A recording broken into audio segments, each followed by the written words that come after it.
This lecture is to introduce what is meant by valuation. You need to introduce what a valuation means. Because these tables here and this database, there are a few versions of that. And if you think of, well, why would that be? Just imagine if you buy something. Let's say you're a household and you buy something. You buy a car. Let's say you pay $50,000 for that car. Do you think really you've bought $50,000 on every dollar of that $50,000 is actually for that car? It is not, because a part of that is needed to get that car to you, for example, right? And another part of what you buy is actually value-added tax or GST in Australia.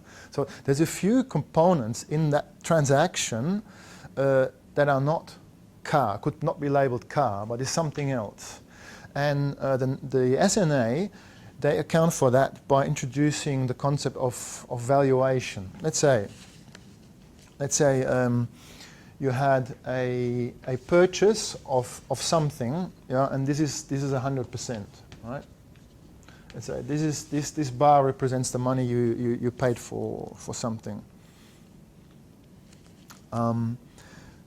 Then let's assume when that good leaves the factory, at factory gate it is still a car, and whoever wholesaler or retailer picks up that car at the factory gate, how much do they pay for that car? Maybe only 80% of it. Let's say, for argument's sake, 80%. So that, within 100%, that is really car, okay? And this is called the basic price of that thing. Okay, that's called the basic price. What's the journey of that car after it leaves the factory gate? It might get to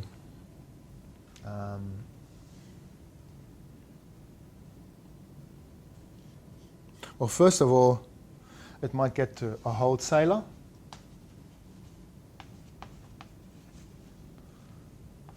And depending, it might get to a retailer. Then there are some transport firms involved in actually shipping it from the factory to those wholesalers and retailers, and it might have to be insured on the way. So a fair part of what you buy, let's say that is another 15%, is actually earnings of other industry sectors. Remember, industry sector, the definition from last lecture. So we have the industry sector, car manufacturing. That's one activity because they class a cont activity. But we should separate that activity from activity wholesaling or retailing or transport or insurance, because they're different sectors.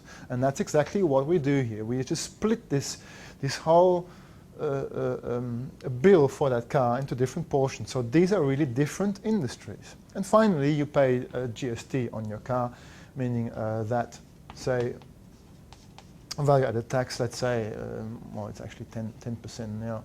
Let's make that 10%, and that 10% is GST, okay? So that dotted is tax, and this empty one is just payments to other industries. Now introduce the terms for that. This, as we saw, is basic price. That's what's car. That whole thing here is called purchaser's price.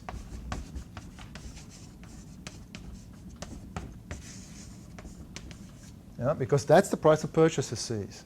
Okay, and the difference between basic price and purchaser's price is all these things here. They're called margins,